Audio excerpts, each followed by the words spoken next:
Welcome, everybody, to the latest episode of the Interventional Endoscopist Podcast. I'm your host, Such Dave, and today I'm going to be interviewing Dr. Cadman Leggett from Mayo Clinic, Rochester. But before we start that, today's episode is brought to you by Castle Biosciences, the maker of the TissueCypher test, a test that's designed to predict the risk of esophageal cancer in patients with Barrett's esophagus. I thank them for their sponsorship.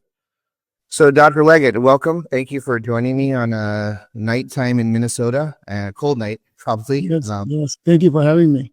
Yeah. So let's just start by introducing you to the audience. So, who is Dr. Leggett? Who's Cadman? Yes, absolutely. So I'm a clinical gastroenterologist at Mayo Clinic in Rochester. My area of interest is in esophageal disorders.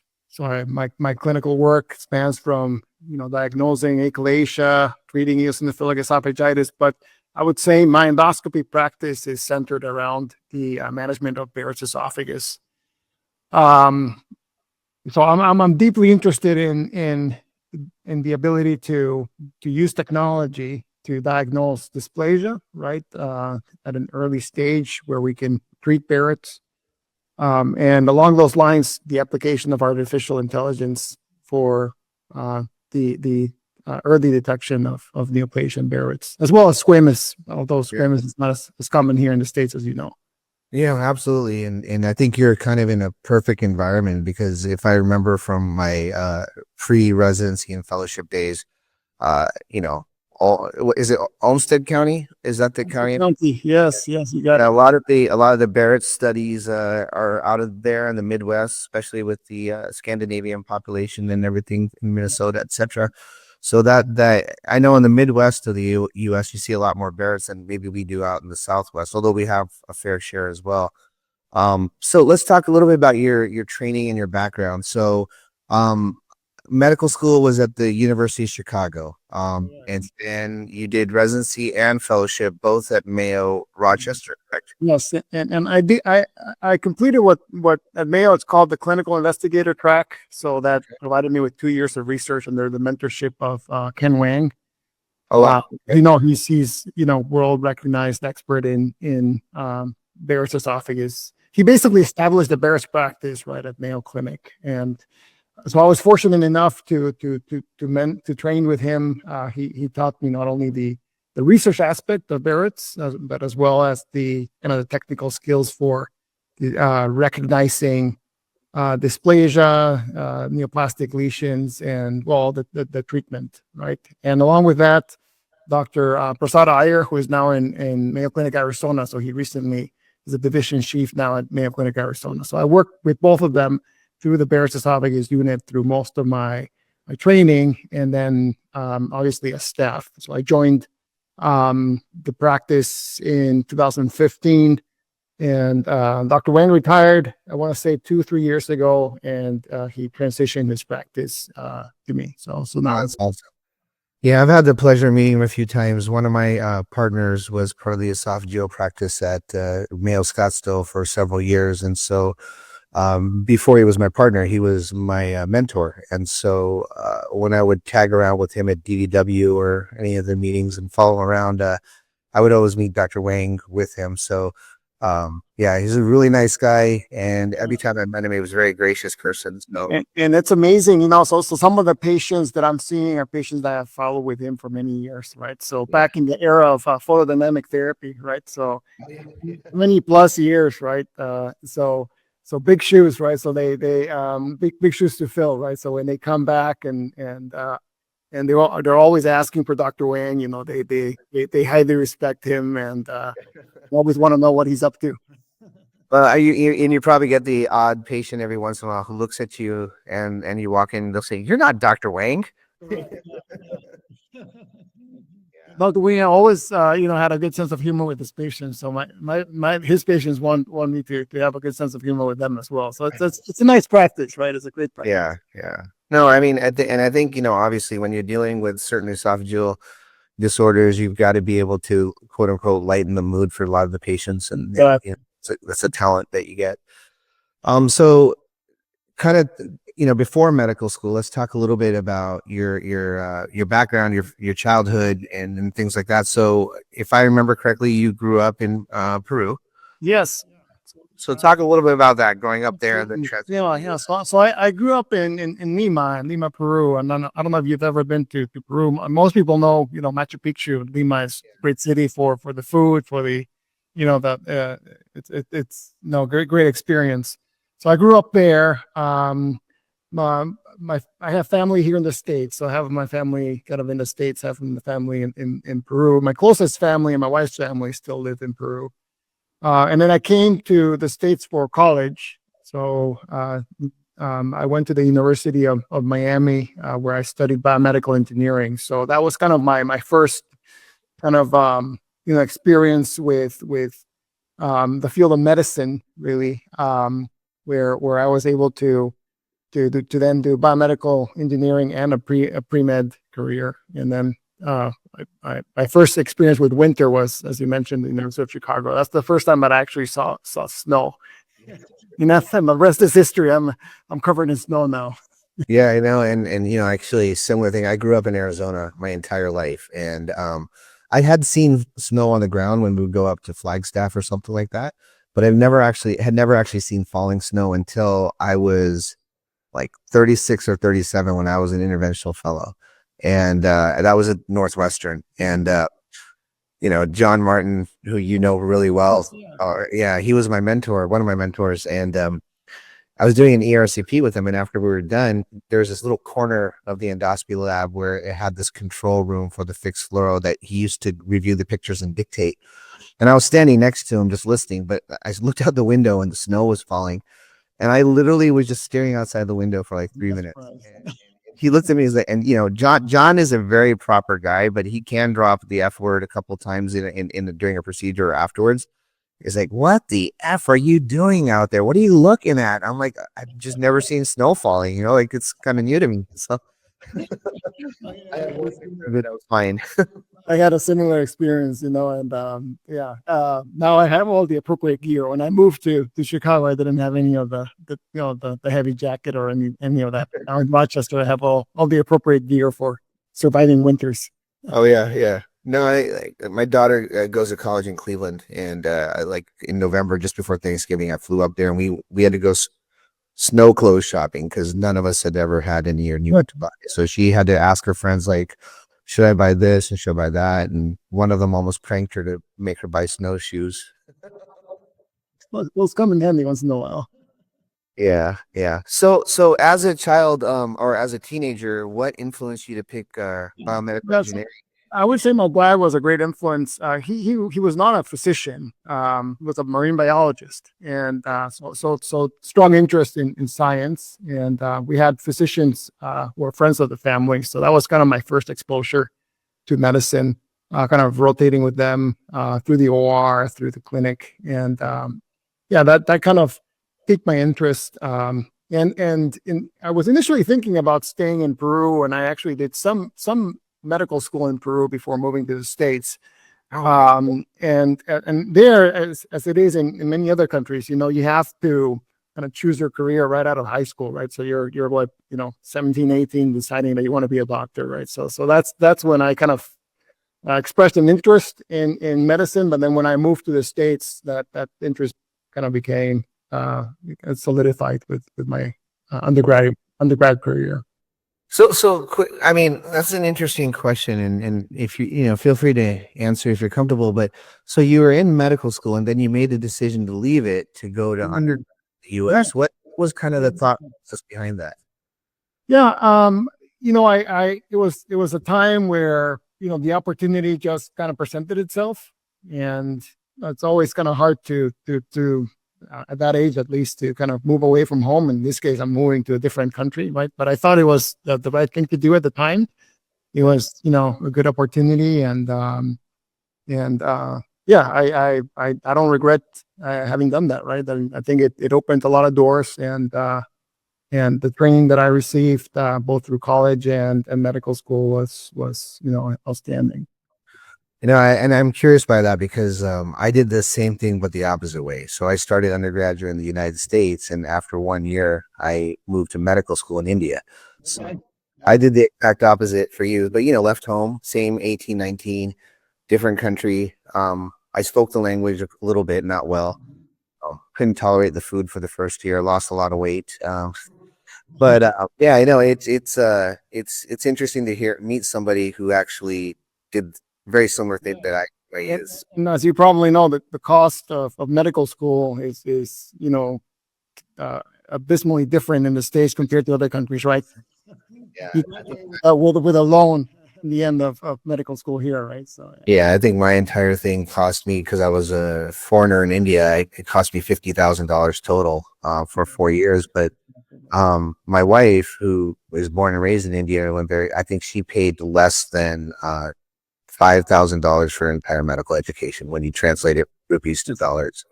that's crazy. All right. Well, then you chose medical school, you got into residency, and obviously what prompted you towards internal medicine, and then ultimately what prompted It actually, the first week of internal medicine, I already knew that I wanted to do GI, and I already knew that I wanted to do Barrett's. So I met with Dr. Wang when I was an intern in medicine, and he was like, why are you meeting with me so early? It's usually the GI fellows that are meeting with me, not the interns, right? So I worked with him since the very beginning. And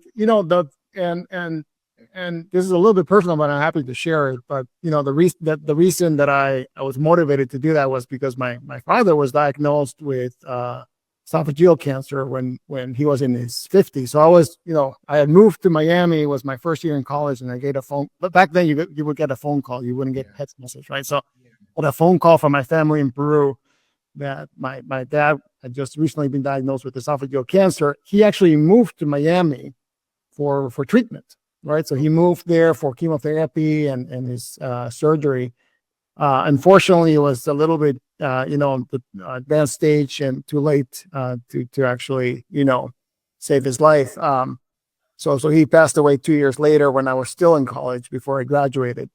And that kind of obviously left a mark, right? Because you're a person that had motivated me to study medicine. And here he is, as a patient, right? So I'm seeing my dad as a patient for the first time. So I decided to dedicate the rest of my career to him, basically, right? To save people from esophageal cancer, which is such a lethal disease. And when it's at a late stage, the beauty is that we have tools to treat early stage disease, right? And they're very effective tools. The sad part of the story of esophageal cancer is that we're not good at diagnosing it in the early stage, right? So patients present usually at a late stage, with dysphagia and a tumor, right? So so that was kind of it's still my motor and the motivation behind what I do. Absolutely. No, I mean that. Well, first of all, sorry to hear that. That's very unfortunate. But you're doing a good thing in the sense that you are using him as your motivation to help other people. And that's amazing right there. So that kind of leads us into the meat of the conversation, talking about Barrett's, and we've kind of touched upon it a couple times about early detection, and you mentioned the very beginning, one of your interests is technology, and obviously artificial intelligence plays a role in that. Okay. Yeah. So let's start by talking about what is the role of artificial intelligence in the GI practice as well as in the esophageal practice. So many start by sharing with you how I got into the field of AI. So within my undergrad and my career in biomedical engineering, I had a strong interest in biomedical optics. And when I met Dr. Wang, he those 2 years that I had with him in research, he introduced me to optical coherence tomography. So you probably know the company 9Point. Unfortunately, during the pandemic, they were not able to weather the pandemic. But it was a great technology. It's still available in other formats, but optical coherence tomography, unlike say high definition endoscopy or narrowband imaging, actually allows you to see in cross section. So you're looking into the different layers of the esophageal wall, right? So I was very interested in the technology and what it could do. The problem is that it's a new technology, right? So it's kind of back in the day when people were exploring endoscopic ultrasound, right? And here's a new technology, and yeah, obviously there's going to be early adopters, and then there's going to be the other extreme people that are going to say, well, this does not work at all, right? Because there is a learning curve, right? You need to kind of time and learn and how to read and how to interpret these images. Okay, and the people who say, well, we never done it that way, why do we need to do it that way now? The naysayers. Right, and EUS now is part of advanced endoscopy. I would say it's an extremely important part of diagnostic endoscopy, right, as well as therapeutics. So same with optical Gaussian tomography, right? So I kind of learned how to use the technology. I found value in the technology, and then the company started developing its own kind of AI tool to help you localize the lesion. So I found a lot of value in that, because now you're able to generalize the technology. You can show people what you're seeing, right? It's like, instead of having to look at a grainy image, now you have a computer kind of highlighting the area for you, right? So very valuable. So that was my first kind of experience with AI. The field has grown tremendously since then, right? Because what I enjoy about the field is that, at least from the the IT part of or the computer science part of things, there's a lot of democratization of the algorithms and the technology, right? So these algorithms are available for scientists to use, for different fields to use. Radiology was probably the first ones to embrace it, right? Right. And then I was involved, thanks to Pratik Sharma, with the kind of AI. Now it's the ASGE AI Institute, right? Back then it was the task force, and that allowed me to kind of have a deeper dive into the field. I got involved with a polyp detection trial. So Verily, which is a sister company to Google, developed a similar product to the Medtronic GI Genius that we validated. So that was kind of my first experience with a polyp detection algorithm. So that's how I got into AI. I'm now coming kind of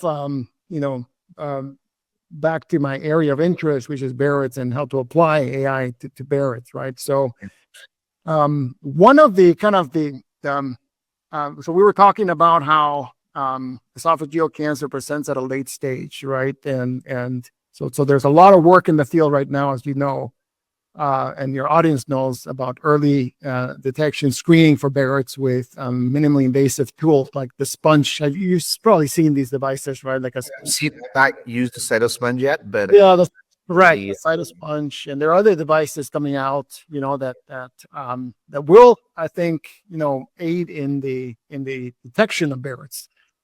But with Barrett's, as you know, most patients with Barrett's don't develop esophageal cancer, right? We tell them, you have a premalignant condition, we're going to watch it, right?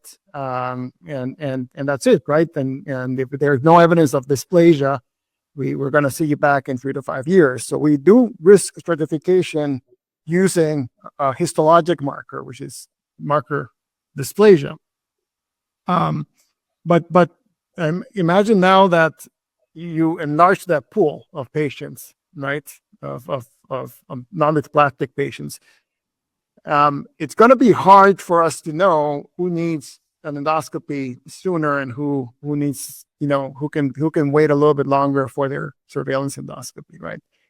And there are many things that come into mind that play a role, right? Some are clinical risk factors, such as age, gender, obesity, tobacco use. All of these are clinical risk factors associated with progression. Some are endoscopic risk factors, presence of a hiatal hernia, erosive esophagitis, presence of mucosal abnormalities. All of these are risk factors for progression.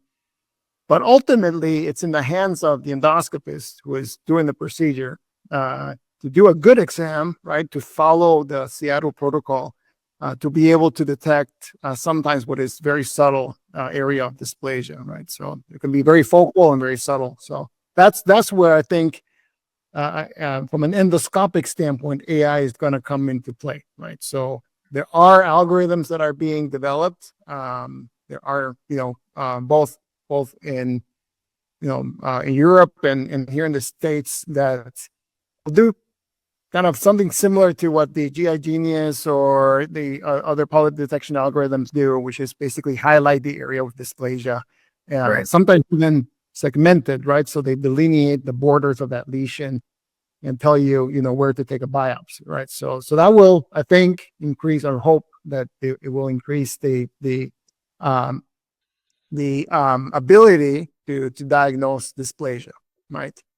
So that's, I think, the first challenge is being able to diagnose dysplasia. Of course, these algorithms are not going to do the work for us, right? We still need to do a good job, right? We need to do our due diligence and make sure that we clean the esophagus, expose the mucosa, do all the maneuvers that we need to do to get, a good view of the esophagus. Use, in my practice, I always use a distal attachment cap, those soft silicone caps. All of that, take your time. There's data to suggest 1 minute per centimeter of Barrett's exam increases the yield of dysplasia. So all these things are important, irrespective of whether you use AI or not. But then comes the second challenge, right? So we have a tissue biopsy, and we give it to a pathologist, and the community pathologist might, call it low-grade dysplasia. So what does that mean, right? A consensus with regards to a diagnosis of dysplasia is not often, easy for a pathologist, right? So right now, the guidelines say that if you have, especially for low-grade dysplasia, if you have low-grade dysplasia that is confirmed by an expert GI pathologist, then that carries a higher risk of progression than a low-grade dysplasia that was diagnosed by a community pathologist. But that's a problem, right? Because then basically what you're saying is, well, if you want a high-quality exam, you need to go to a tertiary referral center. If you want a correct diagnosis of low-grade dysplasia, you need to go to a tertiary referral center, right? So it's that's even more of a bottleneck, right? All those ones that we're going to be identifying as having, Barrett's, they can't all go to tertiary referral center. It's just how do you delineate for the average gastroenterologist who is an expert GI pathologist? When you go into the private practice world, all these mega groups have their own pathology labs where they employ a GI pathologist to look at, only their specimens. And they may not be publishing or they may not be doing studies, but they're looking at thousands of these esophageal biopsies a year. And,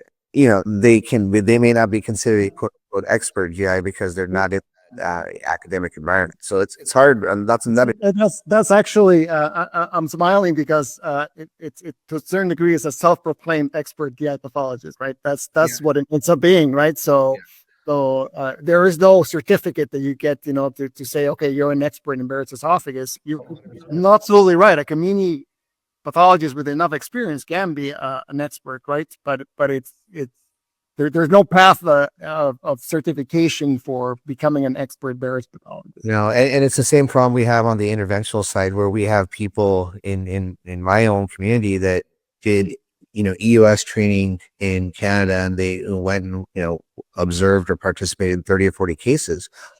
And now they're back in the community and they're expert endosonographers versus maybe colleagues of mine who've done 500-600 under the tutelage of somebody who's really well renowned. And so it's really, how it's self-proclaimed. Like, I am a self-proclaimed interventional endoscopist. We don't have a certificate in that world either. So, it brings up a lot of questions, and I'm sure they have the same exact debate that we do on the interventional side for expert GI pathologist versus expert endosonographer, or expert biliary, etc. Or even, when you look at the Mayo model, at least what you guys have, you have a team. You have a Barrett's team, or you have a esophagology department, and you have a IBD department, you have a biliary department. But in the community, we don't have that. We have people doing a little bit of everything, jack of all trades, master of none. And that's a problem because most patients, as you said, it's a bottleneck. We can't send everybody to quote unquote Mayo Clinic or similar, So, it all depends on the prevalence of disease, right? So if you're not seeing Barrett's dysplasia often enough, you won't be able to kind of clearly recognize it, right? So if your practice, like you're saying, the practice is going to vary depending on where you are in the states, right? So the prevalence of dysplasia is going to vary, right? And if you don't see it often enough, you may miss it, right? Yeah. And it's not the endoscopist's fault. It's that you're not exposed to it as often, right? Yeah, and I used to have a anatomy professor in medical school, and she would say the eyes only see what the brain knows. So if you don't know what you're looking for, then you won't see it. So That's that's an important point. That's exactly where AI comes, right? So AI makes the kind of the general endoscopist an expert endoscopist, and there's actually a very elegant study by the Amsterdam group who developed one of these algorithms that just set it up that way. I mean, they basically had the AI working alone, the general endoscopist looking at a case without AI, the general endoscopist looking at the case with AI, and then the expert endoscopist, with and without AI. And they basically what they show is the general endoscopist with the use of AI approximates the expert. no, that's perfect. I mean, I think the buzzword these days with AI and other technologies is democratization, and I think that actually helps. Ultimately, it helps patients, right? That you're bringing up the quality of the community person to be close, if not equal, to that of an academic center. We won't say equal, we'll say close, but the point is that we're not having huge discrepancies in cares that we can provide our patients with tools like this as they come up. And you don't want it's for me, that surveillance exam is an opportunity, right? You don't want it to be a missed opportunity. Right. You don't want a patient in a year to come back with cancer, right? You want to be able to do as much as you can when that patient is in your hands, right? So that's Yeah. I think, where AI is going to come. But going back to the second kind of bottleneck, which is pathology, right? So there are algorithms, and one was developed by our group that will actually look at the histology. This is an H&E stain, right? And it will grade it for you, right? So it's kind of also in the same way that the endoscopist is using AI to become an expert endoscopist. The pathologist will be using AI to become an expert pathologist, right? So answering your question about an expert pathologist in the future, most community pathologists will be able to use AI to become an expert pathologist, right? So the grading of low-grade dysplasia, I envision that it's not going to be as debatable as it is today. No, that's great, because I mean, I think I've been in the GI world since 2006, so 19 years at this point, right? And since the first day that I started, that definition hasn't left the guidelines, needing two expert GI pathologists to diagnose low grade or high grade dysplasia, and that is a problem. Like, number one, like we talked about, finding a true expert GI pathologist, let alone finding two. So that's a huge issue. So that kind of leads us into talking a little bit about precision medicine testing as well.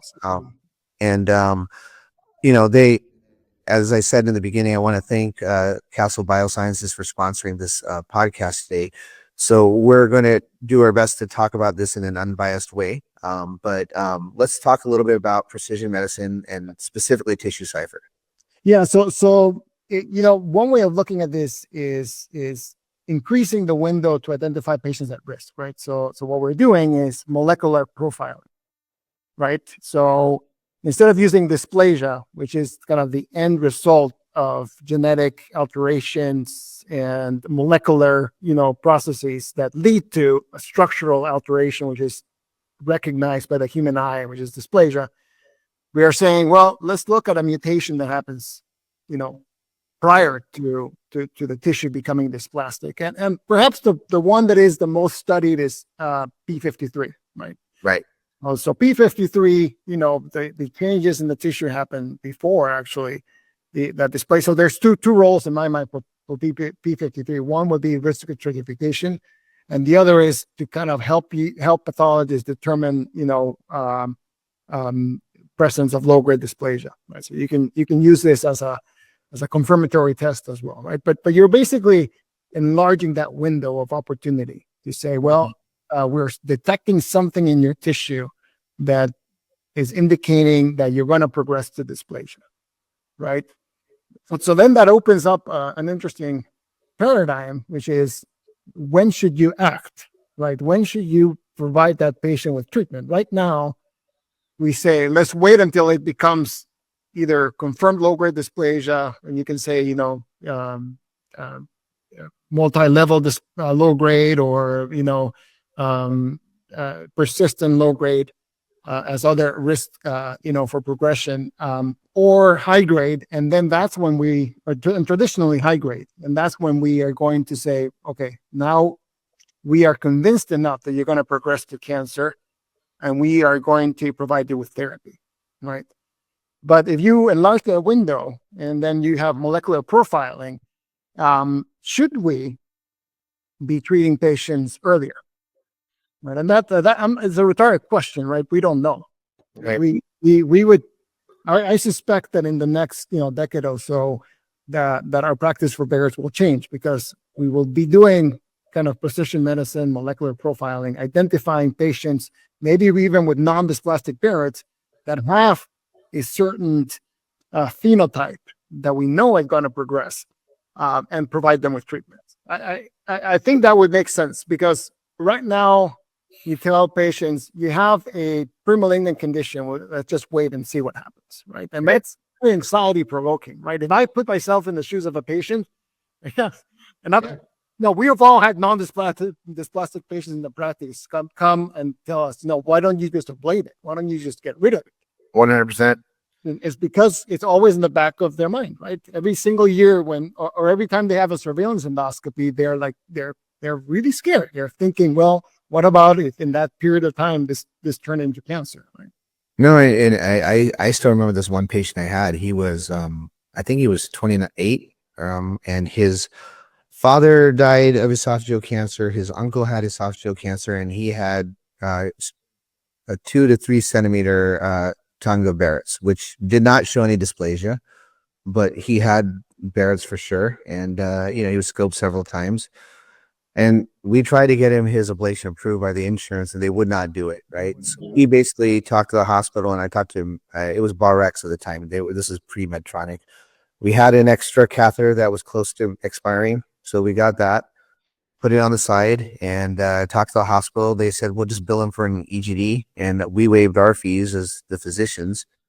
And we got this guy ablated at the age of 29, and he still comes back and sees us. He couldn't afford it at the time. He was, just out of college, and he couldn't pay all the fees. And especially when you have to do a case in the hospital, we know that the facility fees can be quite, high. So the hospital worked with him. We were able to waive some charges, and, he's great. He's doing fantastic now. And he gets scoped periodically, and everything's, great. No, there's no more. That's a great story, right? Because it's the writing is on the wall for him, right? I mean, with all the family history, you could almost predict the future, right? And why wait until his Barrett starts misbehaving? Why don't act? Yeah. I mean, in many ways, alarm symptoms for any disease process, not just esophageal, but anytime we have alarm symptoms, we should really be calling them too late symptoms, because the cat's out of the bag for most of these diseases whenever you do have these type of symptoms. So I really think these type of tests, AI based and precision medicine testing based, helping us predict who's going to progress, will help prevent a lot of bad outcomes in patients. Yeah, well, I wholeheartedly agree with that, for sure. So going back to P53, if you look at the guidelines, the British guidelines actually embrace the use of P53. Right.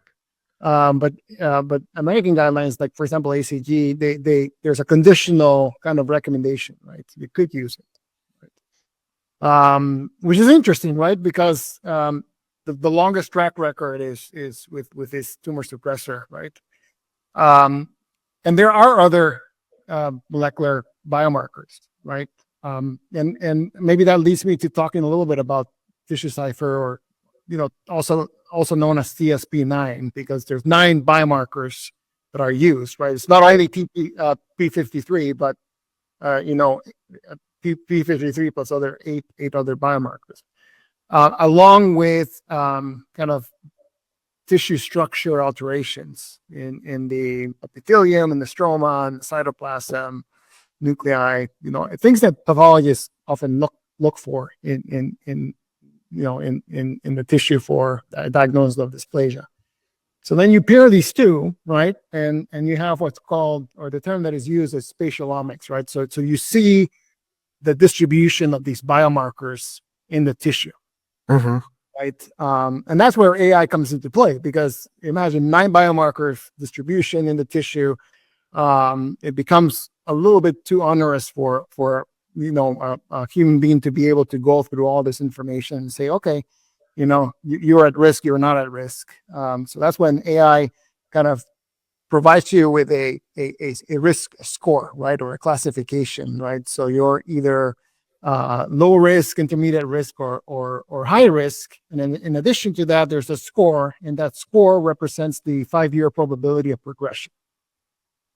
Right, so that's the output of a TissueCypher test, right? It's not only a class, low, intermediate, or high, but also a score that, in my mind, helps kind of inform the patient what is their individual risk, right? So the times that I've ordered TissueCypher in my practice have been primarily in patients with non-dysplastic Barrett's.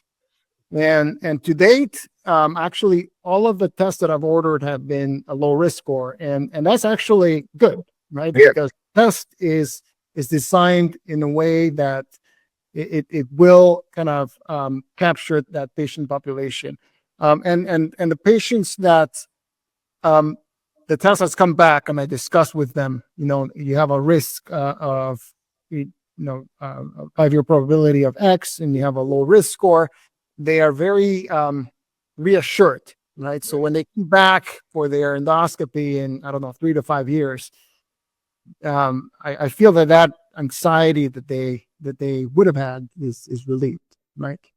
So let me ask you that then. When you do order TissueCypher, are you ordering that on every Barrett's patient you do, or every non-dysplastic patient you have, or are you ordering it on the low and the high grades as well? No, in the high grades, you don't have to, right? In the high grades, you already know that the risk of progression is 6% per year, right? So guidelines would say you treat that high grade, right? So TissueCypher was designed for non-dysplastic, I would say indefinite for dysplasia and low grade dysplasia, right? It being at Mayo, and obviously counting with expert GI pathologists, my low grade dysplasia, I take it at such, right? I have a discussion I have shared decision-making discussion with my patients of whether I should treat them or not once they have a diagnosis of low-grade dysplasia. So I've ordered it in patients with non-dysplastic Barrett's, indefinite for dysplasia, to help me with the risk stratification process. Right. So if you imagine, like in the real world, you have patients that have similar risks for indefinite for dysplasia and low-grade dysplasia. The TissueCypher will kind of get that same group of people and will define who is at high risk and who is an intermediate risk and who's at low risk. So let me give you 2 kind of made up scenarios just to kind of see if what you would do as somebody who uses this test fairly frequently. So let's say, number 1, you have a patient that you do an endoscopy and endoscopically appears to be Barrett's. Your biopsies actually don't support it, right? They did the Seattle protocol.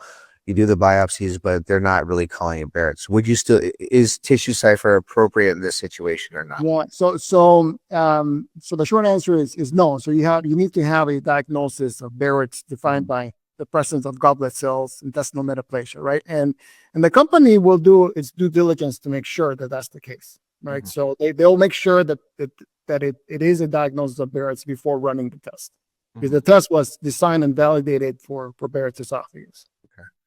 And then the second scenario is post-treatment, and I don't know if there's enough data out there. You ablate somebody. Yeah, no, that's an excellent point. There's not enough data for me to say conclusively, right? It's an area I think that I've been interested in asking that question. What happens? Another way maybe of asking that question is what happens to the TissueCypher test after ablation, right? Right. If you look back at, so we used to do fluorescence immunohistochemistry, like the fish, fish, Right. yeah. Um, um, and we've tested that in patients after ablation, and we see that a lot of these kind of molecular alterations go away. So I would suspect it probably would be similar, but we don't know. And how's so we've talked about the positive things of the TissueCypher. What are some of the cons or the negative things that you've noticed? Just to kind of be fair, like we know what the pros are. What are the cons of doing this test? Yeah, so if you look at the performance of the test, right? So you have a sensitivity of around 60%, specificity of around 80%.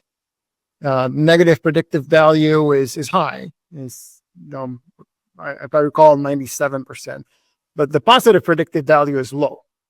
Okay, and it's not that it's going to fail to detect patients with at high risk, right? It's the fact that patients at high risk, the prevalence in your population is always going to be low, right? So there was a study that showed, like, for example, if you order it in non-dysplastic patients, you would expect that 85% will be a low risk score. 10% will be an intermediate risk score, and only 5% will be a high risk score. Gotcha. Right. So that's kind of what you should expect. And like I said, so far with the test, I haven't had a single high risk score that I've ordered. I've been referred patients with a high risk score to my practice. Okay. And then what do you do with that? Well, so I mean that's the other kind of thing about TissueCypher that I think needs to be better defined, right? So say you do that, say you're the endoscopist doing that exam, right? So similar to getting a positive Cologuard, right? So you get that patient, you do the exam, you don't find dysplasia, right? But you treat that patient, right? So guidelines currently wouldn't support treating a patient if you don't have confirmed low grade or high grade dysplasia. Would you surveil that patient? Right. Would you surveil it at a shorter interval? Would you repeat the TissueCypher to make sure that whatever alteration was there goes away, right? In truth, that the TissueCypher is a 5-year risk score, right? So you shouldn't be repeating it in a shorter interval than 5 years. So all of these things are, I think, unanswered questions that we're going to have to deal with in practice if we end up managing patients with a high risk score TissueCypher. Well, and that's kind of one of the beauties of these tests. I mean, not just TissueCypher, but any of these other AI generated tests in the GI system, is that for where their starting point is, they're really good compared to what we were doing in the past, right? So they're only going to get better. And so that's what, when I talk to people with GI Genius, for example, and they say, well, I don't like this pinging noise, or I don't like all these boxes, and my personal ADR is 60%, and I don't think that's going to make me any better. The point is, like, for a start, where it is today compared to where it'll be in 3 months from now, 6 months, a year from now, it's just going to progressively get better. Beauty of machine learning and AI. And I think TissueCypher today is really excellent for where we are. And as people use it more and we incorporate it into guidelines, I think we're going to have a better understanding of where it fits in the spectrum. Yes, absolutely. It's a new tool, so we're learning how to use it. There was a modeling study that looked at what happens if you treat a high risk TissueCypher, right? And it's interesting because it would actually be cost effective. Treat patient with a high risk tissues compared to the surveillance that we provide these patients in the real world scenario, right? But to your point, I think it needs to be incorporated into guidelines. That might take some more prospective data, and I think as that takes place, the test is clinically available. I think it's going to be to each individual endoscopist's discretion on what to do with that positive test. Well, and I think one thing that forgive me for not knowing the answer to this question. You may know it, but when we look at cost-effective data for Barrett's screening and Barrett's surveillance and all those things, I don't know if it really incorporates that. I'm a community gastroenterologist, and I biopsy somebody, and I think they have Barrett's, and then I send it to you or Alan Kahn down here.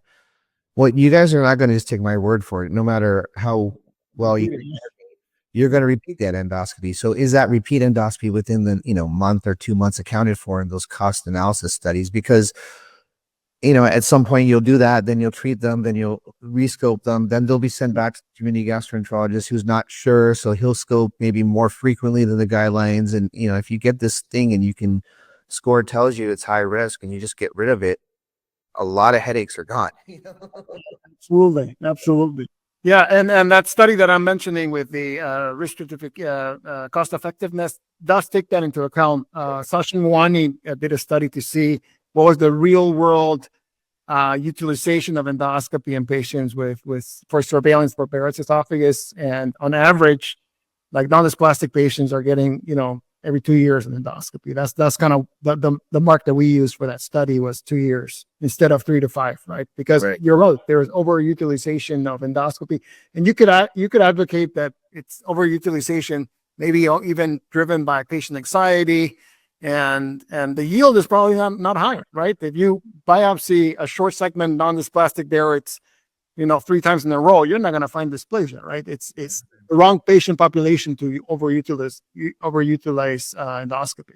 Well, it's patient anxiety, and it's also medical legal. I mean, many of us in the community live in fear of being sued. So that's part of the process too. So the system, isn't conducive to making things cost effective for us. But so what is your opinion on the TissueCypher in the sense that is this something that we should be incorporating in everyone's practice? So is this something that should only be done in academic centers? Should it be done in non-academic centers? Kind of what's your take on that? I want to say that,